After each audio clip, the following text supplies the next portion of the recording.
Hey folks, David Stewart here. Hope you guys are having a fantastic day. I want to talk a little bit today about Peter Pan syndrome. This is a topic that I've covered in this book right here. This is Afterglow Generation Y. This is my literary fiction sort of personal anthology. Lots of stories in here and creative fiction that deal with the experiences of my generation, those of us born in the 1980s. There's two stories in particular that deal with Peter Pan syndrome from two different angles. One is called Jimmy Turns 35, about a guy who's turning 35 and he's kind of Peter Pan, living a Peter Pan life. And the other one is Mad Uncle Marty. The question of Mad Uncle Marty is what happens when these consumer types, these Peter Pans, turn 80 and they're senile? What happens to their Funko Pops? What happens to the video game collections? What happens to the people who are tasked with having to take care of that person who has lived his best life as Peter Pan and has now become demented? All right. So those are those two big stories, but there's lots of stories in there that kind of touch on this. What would I think of as Peter Pan, and where does it come from, and what are my experiences with it? That's what I really want to talk about in this video. You can read the fiction to get that from a fictional angle, I guess, because I think fiction explains a lot of these things. But Peter Pan syndrome to me is when somebody is clinging on to a lifestyle or an arrangement of their life that is childlike, or let's say early adult, because what I see mostly is not men trying to be in high school forever, but basically trying to be in college forever, trying to live a life where they're single, where they consume products. Their life is fairly easy. They maybe work low level, part-time jobs. And when you read that story, Jimmy Turns 35, that's inspired by a lot of people that I have known over the years that have this Peter Pan syndrome thing going on. I had lots of friends who were in college almost for 20 years. I know that sounds preposterous, but they were, they had a bachelor's degree. They graduated and basically did nothing for a while and realized that they were happiest back at the university. So they came back for a master's and then maybe didn't really do anything after that and went and got a doctorate and spent however many thousands of dollars getting these various degrees and end up, being yoga teachers or something somewhere, basically not really doing anything with their lives. And this is, I'm thinking of both men and women that I've known through the years that do this. Their lives just sort of stall out. They don't really go anywhere with them. And it's not always because they don't care for their life to go somewhere, but because they just don't know how to make it happen. Now, there was a time period in my life where I would say I was like in a Peter Pan mode. And that was probably when I was about 25. And I realized all my friends, all of our lives stalled out when we were around the same age. And like, what was that? Like we lost jobs. We weren't able to progress in our careers. A lot of us had to move home with our parents. I had to move home with my parents for like a whole year in order to get my finances squared away after my academic career ended for a whole bunch of reasons that I could talk about somewhere else. Once I talked to some legal counsel about that, it was very messy. But, like all of us suffered these collapses in our lives. And I was like, why did that all happen at the same time? And the answer was because it was 2008. So, all the places that I performed around that time, they like closed up. I moved cities. There was no gigs to be found. Business was down across the board. So people got fired. They got laid off. They got let go from their jobs. They had to take worse jobs somewhere else that paid worse. And when you have less economic power and you don't have any upward mobility, like you're not moving up in a company, you're not moving across any kind of salary schedule or something like that, you just stay in a holding pattern. And that holding pattern for that time was work a job and like play World of Warcraft.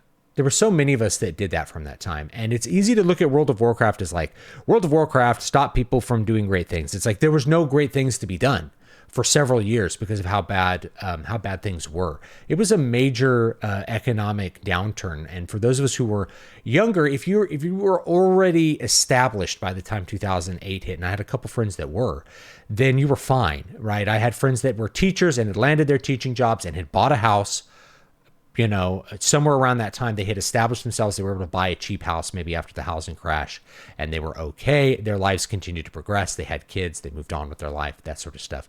But for those of us who were like 25, and it's like that should have been the time where we were getting married and having kids, everything fell apart. People broke up. I had numerous female friends who had to break up with their boyfriends because their boyfriends were Peter Pan.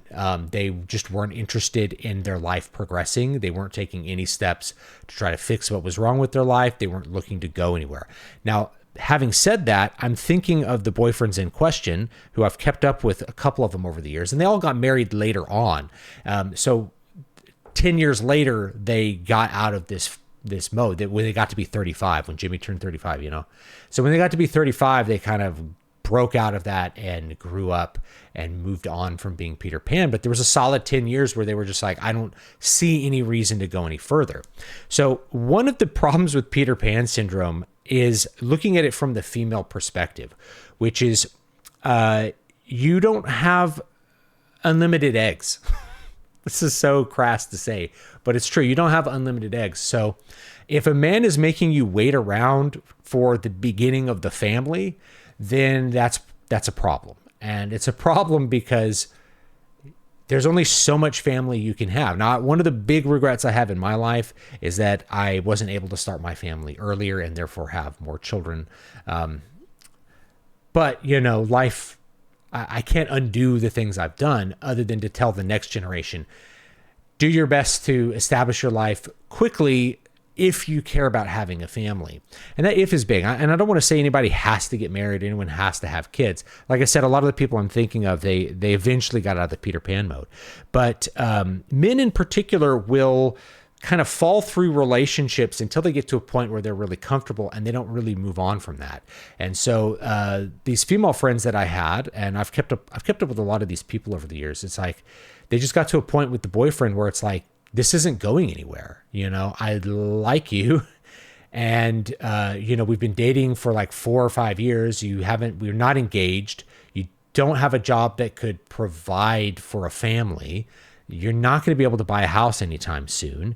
You're still trying to put together gigs for a punk band that nobody listens to, that kind of stuff. When you're 21, that's all fine and that's exciting. You're just experimenting. You're in college. When you're 25, all of a sudden you hit this break point where it's like, no, we have to be serious about our lives now, or we need to be serious about not being together. And so, and I think it was probably all for the best. I think everybody that I'm thinking of, and I'm thinking of probably 3 or 4 different couples, they all ended up with a life that was better than what they would have had they just settled in that place. Sometimes you have to make a big change in order for that to happen. So that's one of the reasons that I have the 18-month rule. This is mainly for women, right? Because like I said, men tend to just settle to where they're comfortable and not want to move. And that's the inclination towards Peter Pan. And women get really resentful because they feel like their time is being wasted, right? So if in 18 months you're not, like, he hasn't popped the question, you don't know if you're going to get married, then it's because he doesn't actually want to marry you. And that was the case with these relationships. It was like, yeah, I had to break up with the guy because it became clear that he didn't want to marry me. Well, why are you with me if you don't want to marry me? Well, because I'm comfortable with you. I like spending time with you, and I like, how should I put this? I don't have to buy the cow when I get the milk for free. That's how it is. I mean, that's how it is with modern life. So a Peter Pan in the modern sense would be a man who just sort of rejects like that next level, either consciously or unconsciously. He stalls out around age 22, and his life becomes like what Jimmy's is in the story that I wrote in Afterglow, which you can pick up on Amazon. He's delivering pizzas at 35. He's just working in the service industry. He's never upgraded his life. He's never tried to open a business. He's never tried to be a manager. He doesn't want to be a manager because that's more work. And he lives in a small apartment and is able to buy the video games that he wants to play. I've known people that are exactly like Jimmy. Eventually, they usually kind of move out of that mode, and that's what that story's about, is that eventually Jimmy realizes that there's not much to this. He also realizes the world has moved on from how he remembered things back in the early 2000s, that gaming was really fun and exciting in the early 2000s, and then in 2020 it's not that anymore. It's just a different experience. It's not an experience that is as compelling to a 35-year-old as it is to a 22-year-old, even when the 35-year-old has nothing else going on in his life. It just is not the same. So you have to figure out, well, how do I move on? How do I do something different with my life? And that's a question that a lot of people have. So I think in a lot of modes, thinking of relationships, how do women get stalled out in these relationships, is that men will just stop progressing a relationship wherever they're getting what they want out of it. And so for most men, that's going to be sex and, whatever goes, maybe cohabitation, right? So they'll do cohabitation to make the sex part easier. And then that's where they're comfortable, and they just aren't going to move on past that as long as they have those things. So it's really, they have to want kids for their own sake, or they have to be forced into doing the more responsible things in order to get those other things that they want. Like in past generations, you had to actually get married in order to have access to sex. So it just sort of forced you to not be a Peter Pan. People were less accepting of it. We also had less of the ability to have just tons of cheap entertainment, like video games and TV and streaming and stuff, to where you really could just fill all your free time with entertainment now and feel pretty okay with it for a long time. I think eventually the malaise sets in, though, that it's not as entertaining as it was. I played video games a lot in my mid-20s, but I always had a lot of ambition. I always had a lot of drive to do bigger things. And so that carried me out of that circumstance where there wasn't a whole lot to do. So I was spending time, I was like wasting time doing fun things, into like harder work modes where I really worked on myself, worked on my body, worked on my craft, worked on all the things that made me and made a better version of me. So that really by the time I was actually dating my wife, of course I had known her before we had been dating, that I was a person who wasn't Peter Pan anymore. And I was a person who was able to do those next things, have the things that I have now, and have the family that I care about. So yeah, Peter Pan syndrome, I think it really comes from the world not offering men a whole lot, and then men being able to find what makes them comfortable. Most men are deltas, right? If you're familiar with that terminology. They just kind of go with the flow, and they're in the middle of the pack. And so if they feel like everything is cool when they're delivering pizzas, they'll just stay in that mode for a long time until somebody really forces them to get out of it. Until it just doesn't work for them anymore. Then they change. So that tends to be where most men are. That's not the way I am. I have a much more A-type personality, where I'm very intrinsically motivated. I'm very internally motivated to do most of the things that I want to do. I'm very ambitious with the things that I want to do. Even if nobody is listening or nobody's watching or nobody's reading, I feel compelled to do a lot of the things that I want to do out of my own kind of personal ambition. I realize that that's not the way most people operate. Most people are just kind of going with the flow. They're just existing, and they want things in a maybe either in a far off sense or kind of in a temporal sense. Like, I want things now, I'm hungry. And that's the way that they engage in their life. They're not thinking in big things of like, I'm going to write this book. I'm going to make this great work. I'm going to create these things. They're just not creative in that level. And there's nothing wrong with that. Okay. So I think a lot of men look at what modern life is offering and they just say, well, I'm not going to take that deal. Why would I take that deal? Why would I work the corporate rat race job where I'm having to work 80 hours a week and pay a bunch of more rent for an apartment that I don't need in order to attract a woman who might divorce me, who I'm going to have to do this for 6 or 7 years in order to have enough money to get married. And then once I get married, how am I going to buy a house? I don't know if I can buy a house. It's going to take a lot more like intense work to buy a house. Whereas if I just work minimum amount of hours and go home to my sparse apartment, I can enjoy life on a minimum level. It's really easy. So it's really easy to be Peter Pan. And I'm trying to not be judgmental about this because I've been there and I understand this. And I still have friends that I look at that's like, they're still in Peter Pan mode in their 40s, right? They're still just trying to have fun. They're still just trying to have a fun life. And that's all that's all that really matters to them. They don't have a higher drive than that. They're not looking for deeper satisfaction. Maybe they are, or they're just not doing it, and they just like it's too much effort to search for those things.